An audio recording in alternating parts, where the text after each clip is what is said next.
अलग अलग एक्सचेंज पर आए हुए सेल ऑर्डर का। आपने चूंकि आईएक्स के बात की तो मैं बता दूं कि जाहिर तौर पे आईएक्स जब अकेला था तो उसका शेयर ज्यादा था, अभी 90% पे आ गया, थोड़े बहुत शेयर दूसरे एक्सचेंज पे चले गए। आईएक्स पे ज्यादा पावर ट्रेडिंग क्यों होती है? क्योंकि ऐसा इंडस्ट्री एक्सपर्ट का मानना है कि वहां पे एफिशिएंसी काफी ज्यादा है।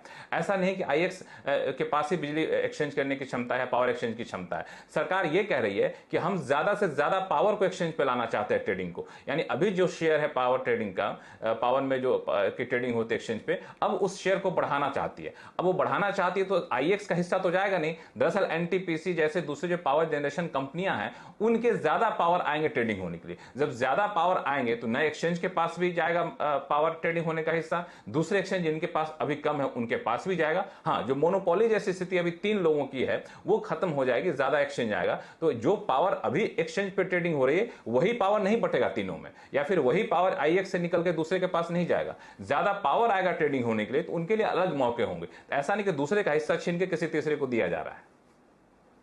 अंडरस्टैंड, क्योंकि वो मैनेजमेंट भी कह रहा था कि मार्केट कपलिंग में आप कपल करते हैं ज्योग्राफीज को, कि चलिए वेस्ट जोन का आप संभालेंगे, ईस्ट जोन का आप संभालेंगे। ये मैं इंटरप्रेट कर रही हूँ, आई रियली डोंट नो उसका इवेंचुअल क्या आउटकम होगा, लेकिन ये कब से लागू होने के आसार हैं, पॉइंट नंबर 1।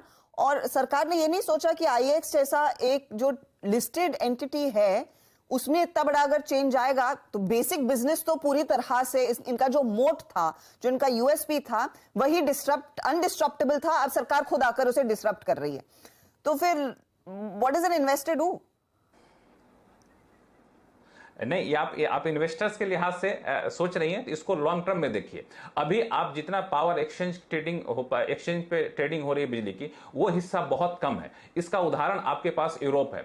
यूरोप में जब मार्केट कपलिंग ऑर्डर की व्यवस्था शुरू की गई थी तो वहां पे जब शुरू की गई थी तो सिर्फ एक एक्सचेंज था, पावर एक्सचेंज था। उसके बाद जैसे मार्केट कपलिंग ऑपरेटर की व्यवस्था शुरू की गई तो वहां कई सारे एक्सचेंज पैदा हो गए। अब ये जो मार्केट कपलिंग जो अभी जो व्यवस्था है वो मार्केट कपलिंग से बहुत पहले जो व्यवस्था होती थी, जिसको नॉर्ड पूल मार्केट कहा जाता था, जिसमें अलग अलग देशों के कुछ ऑपरेटर मिलकर के पूरा बनाया था, जिसमें स्वीडन, फिनलैंड, डेनमार्क और नॉर्वे के 4 देश के पावर एक्सचेंज ऑपरेटर आपस में मिलकर 4 देशों में बिजली बांटते थे। तो वहां पे उनका एकाधिकार था। अब उससे आगे बढ़ते वेस्टर्न कंट्रीज में यूरोप ने इसको अपनाया पहली बार कि मार्केट कपलिंग ऑपरेटर की व्यवस्था शुरू की जाए, और जब अपनाया तो उसका बहुत अच्छा रिजल्ट आया। कोई एक्सचेंज बंद नहीं हुआ, कोई एक्सचेंज घाटे में नहीं गया। दरअसल वहां पे ज्यादा एक्सचेंज खुले, तो एक्सचेंज के लिए ज्यादा बड़ा मौका है इसके तौर पर हमें देखना चाहिए, ना कि किसी एक एक्सचेंज को लेकर। दूसरी बात, सरकार जब पॉलिसी बनाती है तो किसी एक एक्सचेंज के हित का ध्यान रख कर नहीं बनाती है, वो अपने पावर सेक्टर को ज्यादा वाइब्रेंट बनाने के लिए बनाती है, ज्यादा उपयोगी हो सके, पीक आवर में बिजली के दाम ज्यादा ना बढ़े, उसके लिए बनाती है। अब सोचिए कि अभी क्या होता है, अभी किसी पावर डिस्ट्रीब्यूशन कंपनी को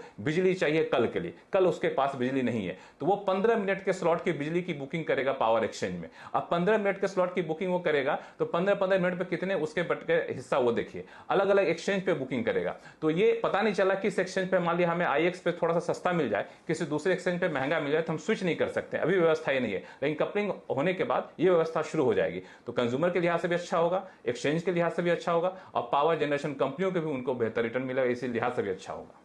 जी बहुत बहुत शुक्रिया ये समझाने के लिए। अब बाय गेस आज इस वीडियो में बात करने वाले हैं अपने फ्री टेलीग्राम ग्रुप के बारे में, जहां पर आपको मल्टीपल ई बुक्स मिलेंगी, कैंडलस्टिक चार्ट पैटर्न मिलेंगे, कंप्लीट बेसिक से लेकर एडवांस तक के कोर्सेज मिलेंगे, साथ में निफ्टी और बैंक निफ्टी के आपको कॉल्स प्रोवाइड करेंगे। और आप हमारे ग्रुप ग्रोमोर में जाकर पिछले 1 महीने, 3 महीने और 6 महीने की जो परफॉर्मेंस है वो ट्रैक कर सकते हैं। कंटिन्यूअस बेसिस पे प्रॉफिट करते हैं, 20 पॉइंट के एसएल के साथ आपको ट्रेड कराते हैं, जहां पर 70 to 80 पॉइंट का टारगेट अचीव होते हैं। तो आप डिस्क्रिप्शन बॉक्स में लिंक है, वहां से जाके चेक कीजिएगा और बाकी सभी अपडेट्स आपके साथ साझा करेंगे। हम एनएससी रजिस्टर्ड हैं, एनआईएसएम सर्टिफाइड, एमबीए फाइनेंस हमारी टीम है। बाकी फ्यूचर में कोई अपडेट होगी आपके साथ साझा करेंगे। Thank you.